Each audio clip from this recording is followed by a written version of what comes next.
Chapter 35. The Winter at Queen's. Anne's homesickness wore off, greatly helped in the wearing by her weekend visits home. As long as the open weather lasted, the Avonlea students went out to Carmody on the New Branch Railway every Friday night. Diana and several other Avonlea young folks were generally on hand to meet them, and they all walked over to Avonlea in a merry party. Anne thought those Friday evening gypsyings over the autumnal hills in the crisp golden air with the homelights of Avonlea twinkling beyond were the best and dearest hours in the whole week. Gilbert Blythe nearly always walked with Ruby Gillis and carried her satchel for her. Ruby was a very handsome young lady, now thinking herself quite as grown up as she really was. She wore her skirts as long as her mother would let her and did her hair up in town, though she had to take it down when she went home. She had large, bright blue eyes, a brilliant complexion, and a plump, showy figure. She laughed a great deal, was cheerful and good-tempered, and enjoyed the pleasant things of life, frankly. "But I shouldn't think she was the sort of girl Gilbert would like," whispered Jane to Anne. Anne did not think so either, but she would not have said so for the Avery scholarship. She could not help thinking, too, that it would be very pleasant to have such a friend as Gilbert to jest and chatter with and exchange ideas about books and studies and ambitions. Gilbert had ambitions, she knew, and Ruby Gillis did not seem the sort of person with whom such could be profitably discussed. There was no silly sentiment in Anne's ideas concerning Gilbert. Boys were to her, when she thought about them at all, merely possible good comrades. If she and Gilbert had been friends, she would not have cared how many other friends he had, nor with whom he walked. She had a genius for friendship, girl-friends she had in plenty, but she had a vague consciousness that masculine friendship might also be a good thing to round out one's conceptions of companionship and furnish broader standpoints of judgment and comparison. Not that Anne could have put her feelings on the matter into just such clear definition. But she thought that if Gilbert had ever walked home with her from the train, over the crisp fields and along the ferny byways, they might have had many and merry and interesting conversations about the new world that was opening around them and their hopes and ambitions therein. Gilbert was a clever young fellow with his own thoughts about things and a determination to get the best out of life and put the best into it. Ruby Gillis told Jane Andrews that she didn't understand half the things Gilbert Blythe said.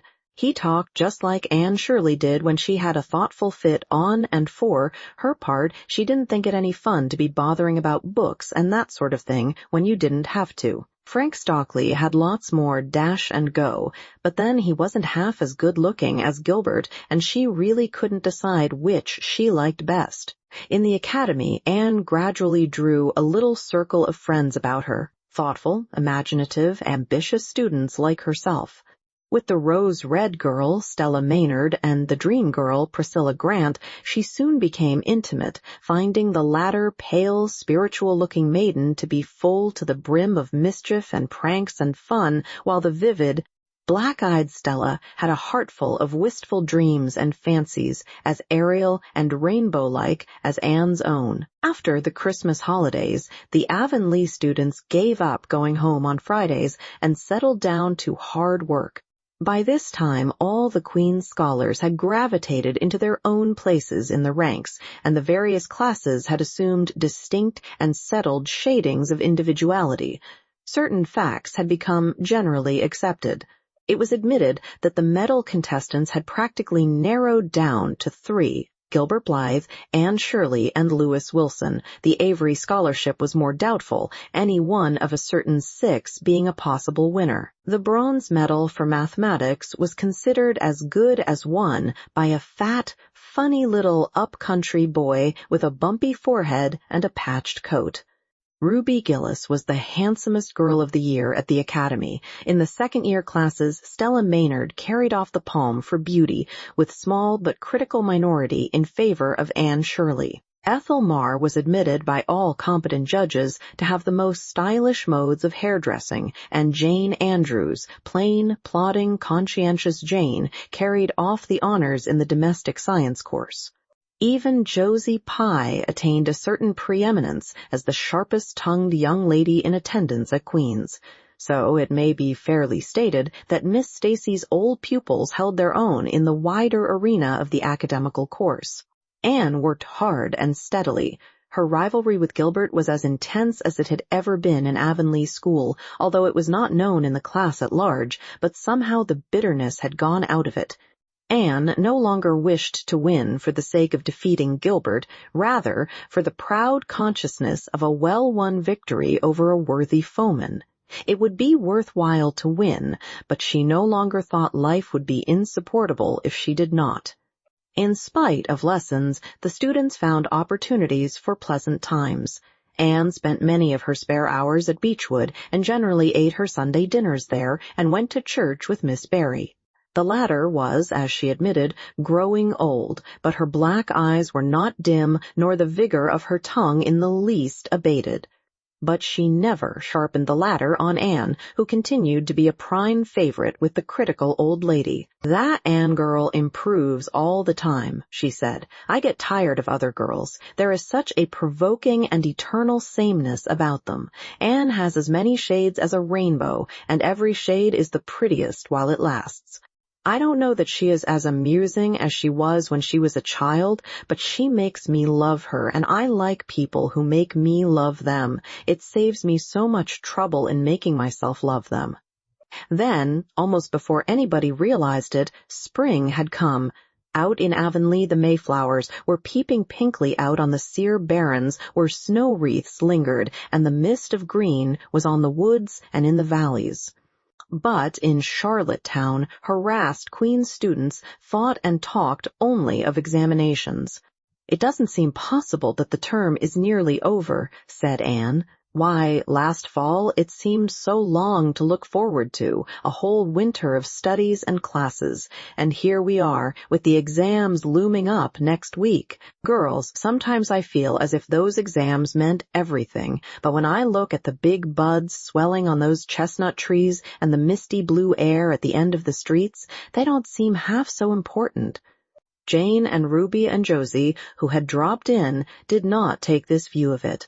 To them, the coming examinations were constantly very important indeed, far more important than chestnut buds or Maytime hazes.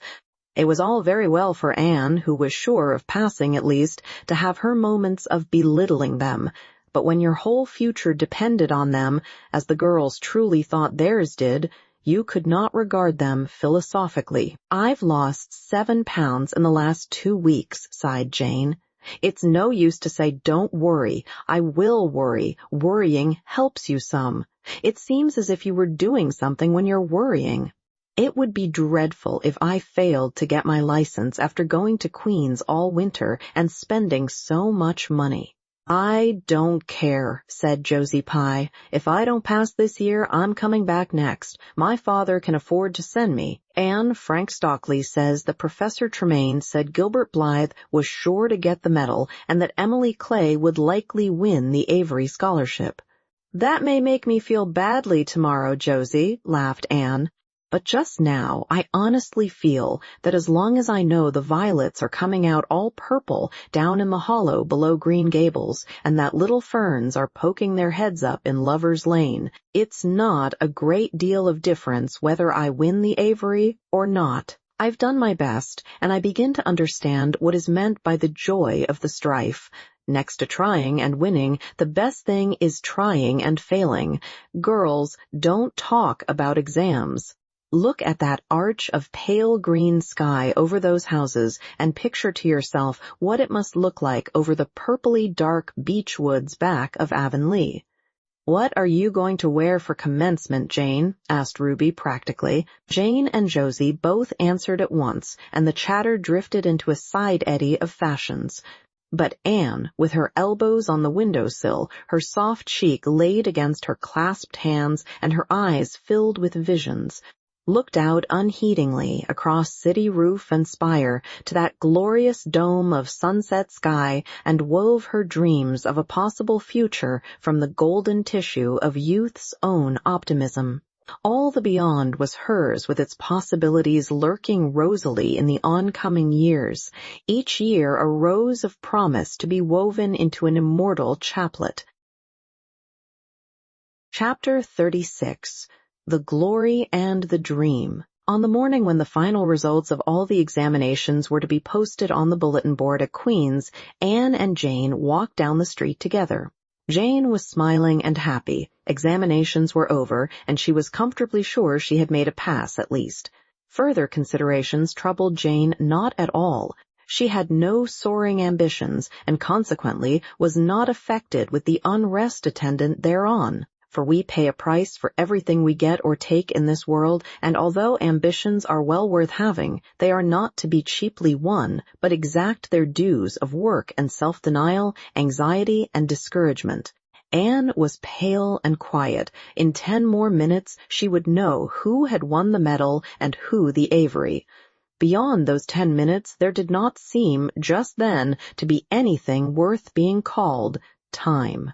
"Of course you'll win one of them anyhow," said Jane, who couldn't understand how the faculty could be so unfair as to order it otherwise. "I have not hope of the Avery," said Anne.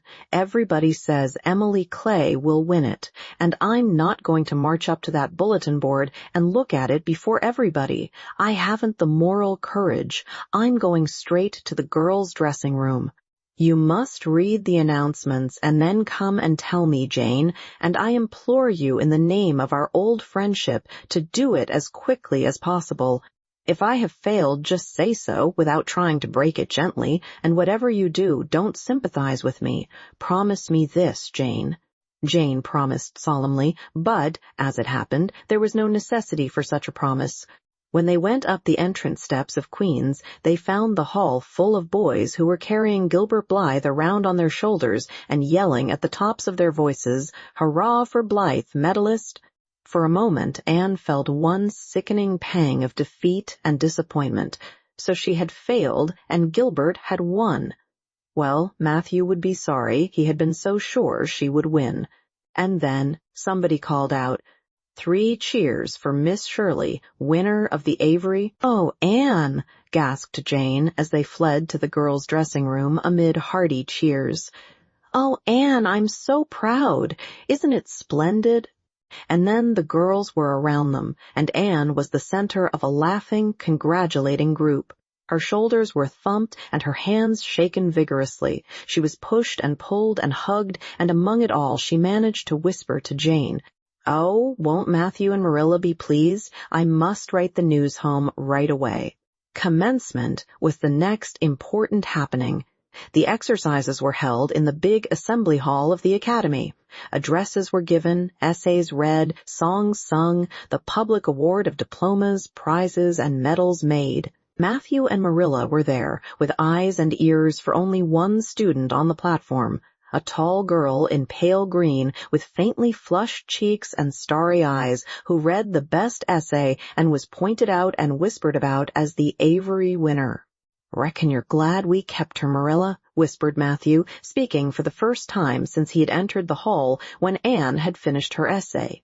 "It's not the first time I've been glad," retorted Marilla. "You do like to rub things in, Matthew Cuthbert." Miss Barry, who was sitting behind them, leaned forward and poked Marilla in the back with her parasol. "Aren't you proud of that, Anne girl?" "I am," she said. Anne went home to Avonlea with Matthew and Marilla that evening. She had not been home since April, and she felt that she could not wait another day. The apple blossoms were out, and the world was fresh and young. Diana was at Green Gables to meet her. In her own white room, where Marilla had set a flowering house rose on the windowsill, Anne looked about her and drew a long breath of happiness. "Oh, Diana, it's so good to be back again. It's so good to see those pointed firs coming out against the pink sky, and that white orchard and the old Snow Queen. Isn't the breath of the mint delicious? And that tea rose. Why, it's a song and a hope and a prayer all in one, and it's good to see you again, Diana." "I thought you liked that Stella Maynard better than me," said Diana reproachfully. "Josie Pye told me you did.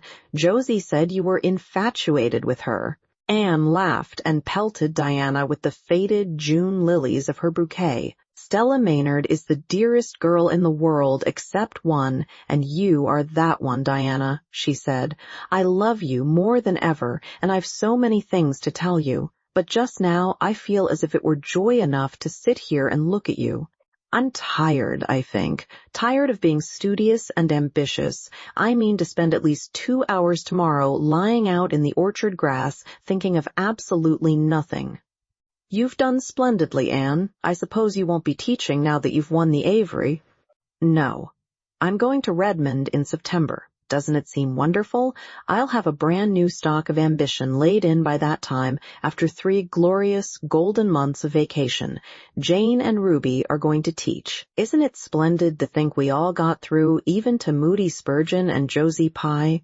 The Newbridge trustees have offered Jane their school already, said Diana. Gilbert Blythe is going to teach, too. He has to. His father can't afford to send him to college next year, after all, so he means to earn his own way through. I expect he'll get the school here if Miss Ames decides to leave.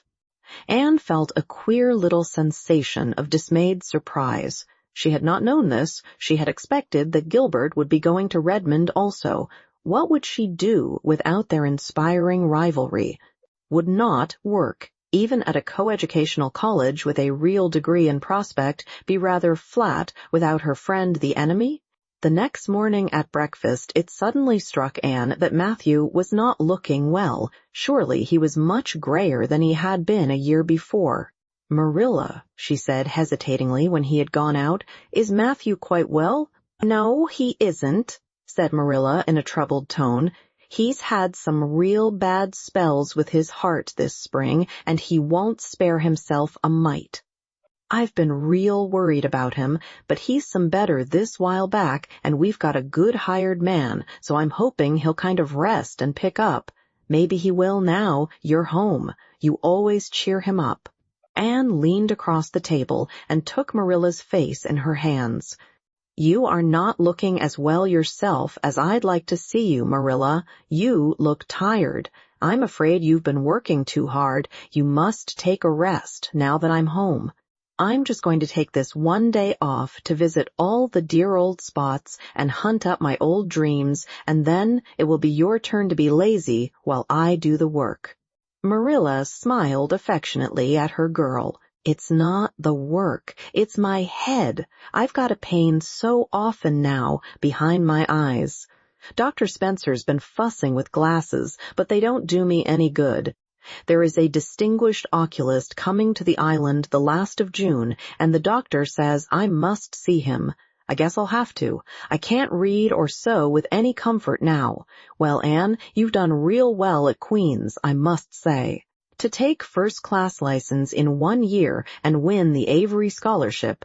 Well, Mrs. Lynde says pride goes before a fall, and she doesn't believe in the higher education of women at all. She says it unfits them for woman's true sphere. I don't believe a word of it. Speaking of Rachel reminds me. Did you hear anything about the Abbey Bank lately, Anne? I heard it was shaky, answered Anne. Why? That is what Rachel said. She was up here one day last week and said there was some talk about it. Matthew felt real worried. All we have saved is in that bank, every penny. I wanted Matthew to put it in the savings bank in the first place, but old Mr. Abbey was a great friend of Father's, and he'd always banked with him. Matthew said any bank with him at the head of it was good enough for anybody. I think he has only been its nominal head for many years, said Anne. He is a very old man. His nephews are really at the head of the institution. Well, when Rachel told us that, I wanted Matthew to draw our money right out, and he said he'd think of it. But Mr. Russell told him yesterday that the bank was all right. Anne had her good day in the companionship of the outdoor world. She never forgot that day. It was so bright and golden and fair, so free from shadow and so lavish of blossom. Anne spent some of its rich hours in the orchard. She went to the Dryads Bubble and Willowmere and Violet Vale. She called at the manse and had a satisfying talk with Mrs. Allen, and finally in the evening she went with Matthew for the cows, through Lover's Lane to the back pasture. The woods were all gloried through with sunset, and the warm splendor of it streamed down through the hill gaps in the west. Matthew walked slowly with bent head. Anne, tall and erect, suited her springing step to his. "You've been working too hard today, Matthew," she said reproachfully. "Why won't you take things easier?" "Well, now, I can't seem to," said Matthew as he opened the yard gate to let the cows through. "It's only that I'm getting old, Anne, and keep forgetting it. Well, I've always worked pretty hard, and I'd rather drop in harness." "If I had been the boy you sent for," said Anne wistfully, "I'd be able to help you so much now and spare you in 100 ways. I could find it in my heart to wish I had been, just for that." "Well, now, I'd rather have you than a dozen boys, Anne," said Matthew, patting her hand. "Just mind you that, rather than a dozen boys.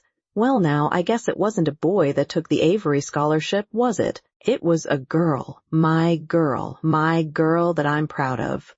He smiled his shy smile at her as he went into the yard. Anne took the memory of it with her when she went to her room that night and sat for a long while at her open window, thinking of the past and dreaming of the future. Outside, the Snow Queen was mistily white in the moonshine. The frogs were singing in the marsh beyond Orchard Slope. Anne always remembered the silvery, peaceful beauty and fragrant calm of that night. It was the last night before sorrow touched her life, and no life is ever quite the same again when once that cold, sanctifying touch has been laid upon it. Chapter 37. The Reaper Whose Name is Death. Matthew, what is the matter? Matthew, are you sick? It was Marilla who spoke, alarm in every jerky word. Anne came through the hall, her hands full of white narcissus. It was long before Anne could love the sight or odor of white narcissus again, in time to hear her and to see Matthew standing in the porch doorway, a folded paper in his hand, and his face strangely drawn and gray. Anne dropped her flowers and sprang across the kitchen to him at the same moment as Marilla. They were both too late. Before they could reach him, Matthew had fallen across the threshold. "He's fainted," gasped Marilla. "Anne, run for Martin. Quick, he's at the barn." Martin, the hired man, who had just driven home from the post office, started at once for the doctor, calling at Orchard Slope on his way to send Mr. and Mrs. Barry over. Mrs. Lynde, who was there on an errand, came too. They found Anne and Marilla distractedly trying to restore Matthew to consciousness. Mrs. Lynde pushed them gently aside, tried his pulse, and then laid her ear over his heart. She looked at their anxious faces sorrowfully, and the tears came into her eyes. "Oh, Marilla," she said gravely, "I don't think we can do anything for him." "Mrs. Lynde, you can't think Matthew is... Anne could not say the dreadful word. She turned sick and pallid. "Child, yes, I'm afraid of it. Look at his face. When you've seen that look as often as I have, you'll know what it means." Anne looked at the still face, and there beheld the seal of the Great Presence. When the doctor came, he said that death had been instantaneous and probably painless, caused in all likelihood by some sudden shock. The secret of the shock was discovered to be in the paper Matthew had held and which Martin had brought from the office that morning. It contained an account of the failure of the Abbey Bank. The news spread quickly through Avonlea, and all day friends and neighbors thronged Green Gables and came and went on errands of kindness for the dead and living. For the first time, shy, quiet Matthew Cuthbert was a person of central importance. The white majesty of death had fallen on him and set him apart as one crowned. When the calm night came softly down over Green Gables, the old house was hushed and tranquil. In the parlor lay Matthew Cuthbert in his coffin, his long gray hair framing his placid face, on which there was a little kindly smile, as if he but slept, dreaming pleasant dreams. There were flowers about him, sweet old-fashioned flowers which his mother had planted in the homestead garden in her bridal days, and for which Matthew had always had a secret, wordless love. Anne had gathered them and brought them to him, her anguished, tearless eyes burning in her white face. It was the last thing she could do for him. The Barrys and Mrs. Lynde stayed with them that night. Diana, going to the east gable where Anne was standing at her window, said gently, "Anne, dear, would you like to have me sleep with you tonight?" "Thank you, Diana." Anne looked earnestly into her friend's face. "I think you won't misunderstand me when I say I want to be alone. I'm not afraid. I haven't been alone 1 minute since it happened, and I want to be. I want to be quite silent and quiet and try to realize it. I can't realize it. Half the time it seems to me that Matthew can't be dead, and the other half it seems as if he must have been dead for a long time, and I've had this horrible, dull ache ever since." Diana did not quite understand.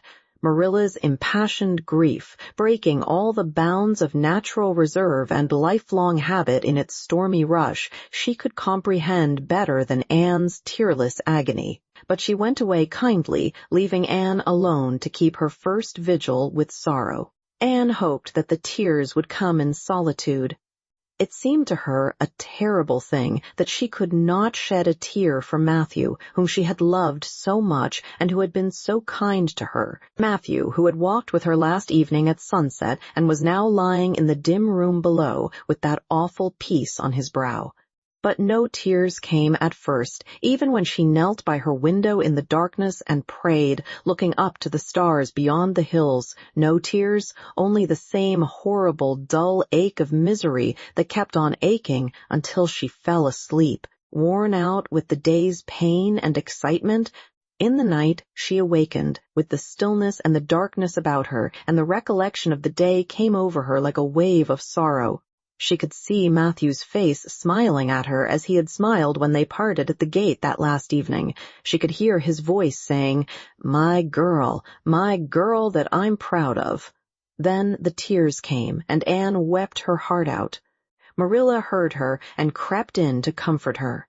There, don't cry so, dearie. It can't bring him back. It isn't right to cry so. I knew that today, but I couldn't help it then. He'd always been such a good, kind brother to me, but God knows best."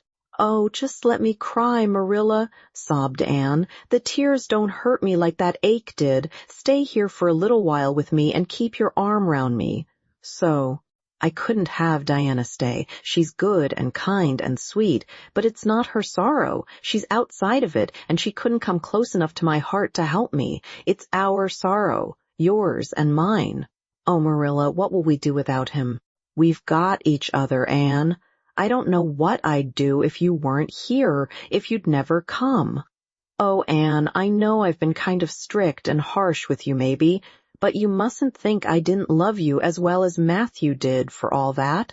I want to tell you now when I can. It's never been easy for me to say things out of my heart, but at times like this, it's easier. I love you as dear as if you were my own flesh and blood, and you've been my joy and comfort ever since you came to Green Gables." 2 days afterwards, they carried Matthew Cuthbert over his homestead threshold and away from the fields he had tilled and the orchards he had loved and the trees he had planted. And then Avonlea settled back to its usual placidity, and even at Green Gables affairs slipped into their old groove, and work was done and duties fulfilled with regularity as before, although always with the aching sense of loss in all familiar things. Anne, new to grief, thought it almost sad that it could be so, that they could go on in the old way without Matthew. She felt something like shame and remorse when she discovered that the sunrises behind the firs and the pale pink buds opening in the garden gave her the old inrush of gladness when she saw them. That Diana's visits were pleasant to her, and that Diana's merry words and ways moved her to laughter and smiles. That, in brief, the beautiful world of blossom and love and friendship had lost none of its power to please her fancy and thrill her heart, that life still called to her with many insistent voices. "It seems like disloyalty to Matthew, somehow, to find pleasure in these things now that he is gone," she said wistfully to Mrs. Allen one evening when they were together in the manse garden. "I miss him so much, all the time. And yet, Mrs. Allen, the world and life seem very beautiful and interesting to me for all.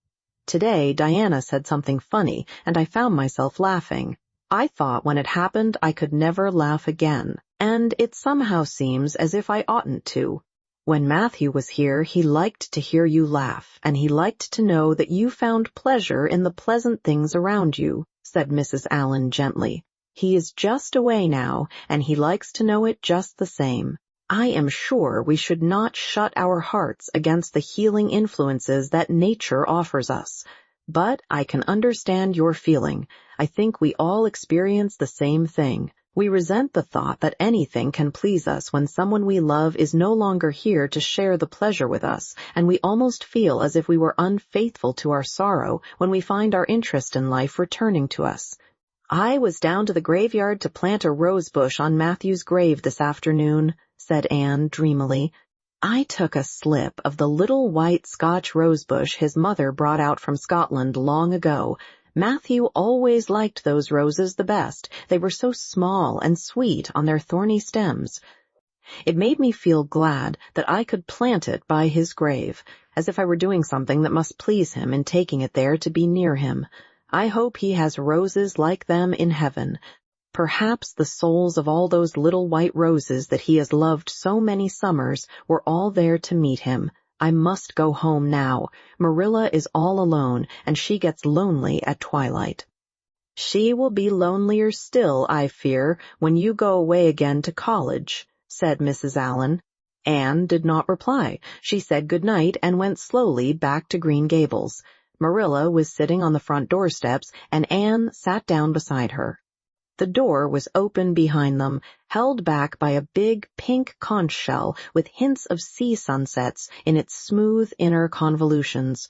Anne gathered some sprays of pale yellow honeysuckle and put them in her hair. She liked the delicious hint of fragrance, as some aerial benediction, above her every time she moved. "Dr. Spencer was here while you were away," Marilla said. "He says that the specialist will be in town tomorrow, and he insists that I must go in and have my eyes examined. I suppose I'd better go and have it over. I'll be more than thankful if the man can give me the right kind of glasses to suit my eyes. You won't mind staying here alone while I'm away, will you? Martin will have to drive me in, and there's ironing and baking to do. I shall be all right. Diana will come over for company for me. I shall attend to the ironing and baking beautifully. You needn't fear that I'll starch the handkerchiefs or flavor the cake with liniment." Marilla laughed. "What a girl you were for making mistakes in them days, Anne. You were always getting into scrapes. I did used to think you were possessed. Do you mind the time you dyed your hair?" "Yes, indeed. I shall never forget it," smiled Anne, touching the heavy braid of hair that was wound about her shapely head. "I laugh a little now sometimes when I think what a worry my hair used to be to me, but I don't laugh much because it was a very real trouble then. I did suffer terribly over my hair and my freckles. My freckles are really gone, and people are nice enough to tell me my hair is auburn now, all but Josie Pye. She informed me yesterday that she really thought it was redder than ever, or at least my black dress made it look redder, and she asked me if people who had red hair ever got used to having it. Marilla, I've almost decided to give up trying to like Josie Pye. I've made what I would once have called a heroic effort to like her, but Josie Pye won't be liked." "Josie is a Pye," said Marilla sharply, "so she can't help being disagreeable. I suppose people of that kind serve some useful purpose in society, but I must say I don't know what it is any more than I know the use of thistles. Is Josie going to teach?" "No, she is going back to Queen's next year. So are Moody Spurgeon and Charlie Sloane. Jane and Ruby are going to teach, and they have both got schools, Jane at Newbridge and Ruby at some place up west. Gilbert Blythe is going to teach, too, isn't he?" "Yes, briefly." "What a nice-looking fellow he is," said Marilla absently. "I saw him in church last Sunday, and he seemed so tall and manly. He looks a lot like his father did at the same age. John Blythe was a nice boy. We used to be real good friends, he and I. People called him my beau." Anne looked up with swift interest. "Oh, Marilla, and what happened? Why didn't you—" We had a quarrel. I wouldn't forgive him when he asked me to. I meant to, after a while, but I was sulky and angry, and I wanted to punish him first. He never came back. The Blythes were all mighty independent, but I always felt rather sorry. I've always kind of wished I'd forgiven him when I had the chance. So, you've had a bit of romance in your life, too, said Anne softly. Yes, I suppose you might call it that. You wouldn't think so to look at me, would you? But you never can tell about people from their outsides. Everybody has forgot about me and John. I'd forgotten myself. But it all came back to me when I saw Gilbert last Sunday. Chapter 38. The Bend in the Road. Marilla went to town the next day and returned in the evening. Anne had gone over to Orchard Slope with Diana and came back to find Marilla in the kitchen, sitting by the table with her head leaning on her hand. Something in her dejected attitude struck a chill to Anne's heart. She had never seen Marilla sit limply inert like that. "Are you very tired, Marilla?" "Yes, no, I don't know," said Marilla wearily, looking up. "I suppose I am tired, but I haven't thought about it. It's not that." "Did you see the oculist? What did he say?" asked Anne anxiously. "Yes, I saw him. He examined my eyes. He says that if I give up all reading and sewing entirely, and any kind of work that strains the eyes, and if I'm careful not to cry, and if I wear the glasses he's given me, he thinks my eyes may not get any worse, and my headaches will be cured. But if I don't, he says I'll certainly be stone blind in 6 months. Blind! Anne, just think of it!" For a minute, Anne, after her first quick exclamation of dismay, was silent. It seemed to her that she could not speak. Then she said bravely, but with a catch in her voice, "Marilla, don't think of it. You know he has given you hope. If you are careful, you won't lose your sight altogether, and if his glasses cure your headaches, it will be a great thing." "I don't call it much hope," said Marilla bitterly. "What am I to live for if I can't read or sew or do anything like that? I might as well be blind or dead. And as for crying, I can't help that when I get lonesome.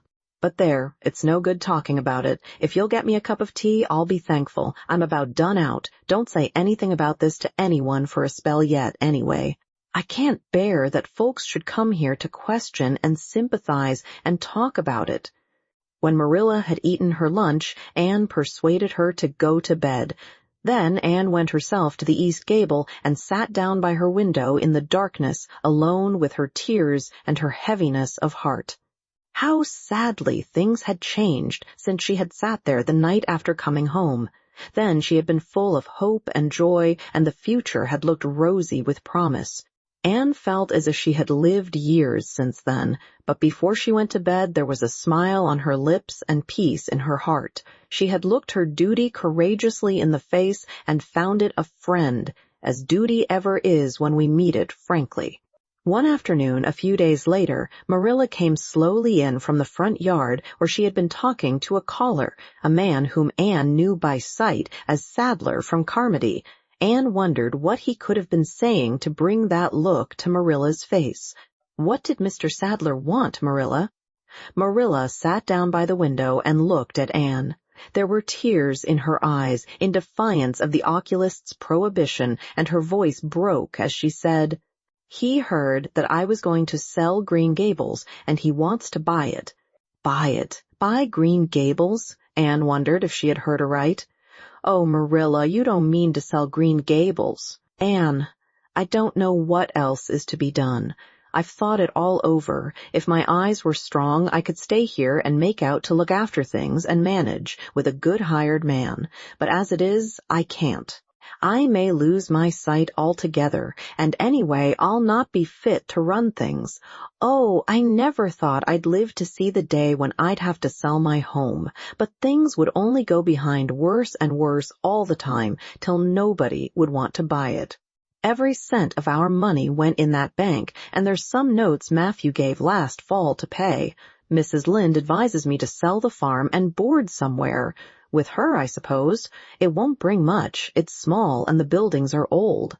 But it'll be enough for me to live on, I reckon. I'm thankful you're provided for with that scholarship, Anne.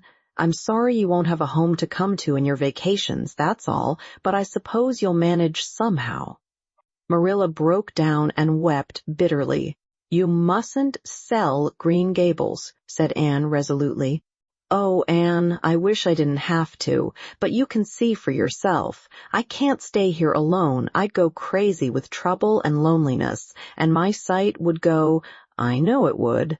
You won't have to stay here alone, Marilla. I'll be with you. I'm not going to Redmond." "Not going to Redmond?" Marilla lifted her worn face from her hands and looked at Anne. "Why, what do you mean?" "Just what I say. I'm not going to take the scholarship. I decided so the night after you came home from town. You surely don't think I could leave you alone in your trouble, Marilla, after all you've done for me. I've been thinking and planning. Let me tell you my plans. Mr. Barry wants to rent the farm for next year, so you won't have any bother over that, and I'm going to teach. I've applied for the school here, but I don't expect to get it, for I understand the trustees have promised it to Gilbert Blythe, but I can have the Carmody School. Mr. Blair told me so last night at the store. Of course, that won't be quite as nice or convenient as if I had the Avonlea School, but I can board home and drive myself over to Carmody and back, in the warm weather at least, and even in winter I can come home Fridays. We'll keep a horse for that. Oh, I have it all planned out, Marilla, and I'll read to you and keep you cheered up. You shan't be dull or lonesome, and we'll be real cozy and happy here together, you and I." Marilla had listened like a woman in a dream. "Oh, Anne, I could get on real well if you were here, I know, but I can't let you sacrifice yourself so for me. It would be terrible." "Nonsense," Anne laughed merrily. "There is no sacrifice. Nothing could be worse than giving up Green Gables. Nothing could hurt me more. We must keep the dear old place." "My mind is quite made up, Marilla. I'm not going to Redmond, and I am going to stay here and teach. Don't you worry about me a bit." "But your ambitions, and—" "I'm just as ambitious as ever, only I've changed the object of my ambitions. I'm going to be a good teacher, and I'm going to save your eyesight. Besides, I mean to study at home here and take a little college course all by myself." "Oh, I've dozens of plans, Marilla. I've been thinking them out for a week. I shall give life here my best, and I believe it will give its best to me in return. When I left Queens, my future seemed to stretch out before me like a straight road. I thought I could see along it for many a milestone. Now there is a bend in it. I don't know what lies around the bend, but I'm going to believe that the best does. It has a fascination of its own, that bend, Marilla. I wonder how the road beyond it goes, what there is of green glory and soft checkered light and shadows, what new landscapes, what new beauties, what curves and hills and valleys further on. I don't feel as if I ought to let you give it up," said Marilla, referring to the scholarship. "But you can't prevent me. I'm 16 and a half, obstinate as a mule, as Mrs. Lynde once told me," laughed Anne. "Oh, Marilla, don't you go pitying me. I don't like to be pitied, and there is no need for it. I'm heart glad over the very thought of staying at dear Green Gables. Nobody could love it as you and I do, so we must keep it." "You blessed girl," said Marilla, yielding. "I feel as if you'd given me new life. I guess I ought to stick out and make you go to college, but I know I can't, so I ain't going to try. I'll make it up to you, though, Anne." When it became noised abroad in Avonlea that Anne Shirley had given up the idea of going to college and intended to stay home and teach, there was a good deal of discussion over it. Most of the good folks, not knowing about Marilla's eyes, thought she was foolish. Mrs. Allen did not. She told Anne so in approving words that brought tears of pleasure to the girl's eyes. Neither did good Mrs. Lynde. She came up one evening and found Anne and Marilla sitting at the front door in the warm, scented summer dusk. They liked to sit there when the twilight came down and the white moths flew about in the garden and the odor of mint filled the dewy air. Mrs. Rachel deposited her substantial person upon the stone bench by the door, behind which grew a row of tall pink and yellow hollyhocks, with a long breath of mingled weariness and relief. I declare I'm getting glad to sit down. I've been on my feet all day, and 200 pounds is a good bit for 2 feet to carry round. It's a great blessing not to be fat, Marilla. I hope you appreciate it. Well, Anne, I hear you've given up your notion of going to college. I was real glad to hear it. You've got as much education now as a woman can be comfortable with. I don't believe in girls going to college with the men and cramming their heads full of Latin and Greek and all that nonsense. But I'm going to study Latin and Greek just the same, Mrs. Lynde, said Anne, laughing. I'm going to take my arts course right here at Green Gables and study everything that I would at college. Mrs. Lynde lifted her hands in holy horror. Anne Shirley, you'll kill yourself. Not a bit of it. I shall thrive on it. Oh, I'm not going to overdo things. As Josiah Allen's wife says, I shall be medium. But I'll have lots of spare time in the long winter evenings, and I've no vocation for fancy work. I'm going to teach over at Carmody, you know. I don't know it. I guess you're going to teach right here in Avonlea. The trustees have decided to give you the school. Mrs. Lynde, cried Anne, springing to her feet in her surprise. Why, I thought they had promised it to Gilbert Blythe. So they did, but as soon as Gilbert heard that you had applied for it, he went to them. They had a business meeting at the school last night, you know, and told them that he withdrew his application and suggested that they accept yours. He said he was going to teach at White Sands. Of course, he knew how much you wanted to stay with Marilla, and I must say I think it was real kind and thoughtful in him, that's what. Real self-sacrificing, too, for he'll have his board to pay at White Sands, and everybody knows he's got to earn his own way through college. So the trustees decided to take you. I was tickled to death when Thomas came home and told me. I don't feel that I ought to take it, murmured Anne. I mean, I don't think I ought to let Gilbert make such a sacrifice for me. I guess you can't prevent him now. He's signed papers with the White Sands trustees, so it wouldn't do him any good now if you were to refuse. Of course you'll take the school. You'll get along all right now that there are no pies going. Josie was the last of them, and a good thing she was, that's what. There's been some pie or other going to Avonlea School for the last 20 years, and I guess their mission in life was to keep school teachers reminded that Earth isn't their home. Bless my heart, what does all that winking and blinking at the Barry Gable mean? Diana is signaling for me to go over, laughed Anne. You know we keep up the old custom. Excuse me while I run over and see what she wants. Anne ran down the clover slope like a deer and disappeared in the fiery shadows of the haunted wood. Mrs. Lynde looked after her indulgently. There's a good deal of the child about her, yet in some ways— There's a good deal more of the woman about her in others, retorted Marilla, with a momentary return of her old crispness. But crispness was no longer Marilla's distinguishing characteristic. As Mrs. Lynde told her Thomas that night, Marilla Cuthbert has got mellow, that's what. Anne went to the little Avonlea graveyard the next evening to put fresh flowers on Matthew's grave and water the Scotch rosebush. She lingered there until dusk, liking the peace and calm of the little place, with its poplars whose rustle was like low, friendly speech, and its whispering grasses growing at will among the graves. When she finally left it and walked down the long hill that sloped to the Lake of Shining Waters, it was past sunset, and all Avonlea lay before her in a dreamlike afterlight, a haunt of ancient peace. There was a freshness in the air as of a wind that had blown over honey-sweet fields of clover. Home lights twinkled out here and there among the homestead trees. Beyond lay the sea, misty and purple, with its haunting, unceasing murmur. The west was a glory of soft mingled hues, and the pond reflected them all in still softer shadings. The beauty of it all thrilled Anne's heart, and she gratefully opened the gates of her soul to it. "Dear old world," she murmured, "you are very lovely, and I am glad to be alive in you." Halfway down the hill, a tall lad came whistling out of a gate before the Blythe homestead. It was Gilbert, and the whistle died on his lips as he recognized Anne. He lifted his cap courteously, but he would have passed on in silence if Anne had not stopped and held out her hand.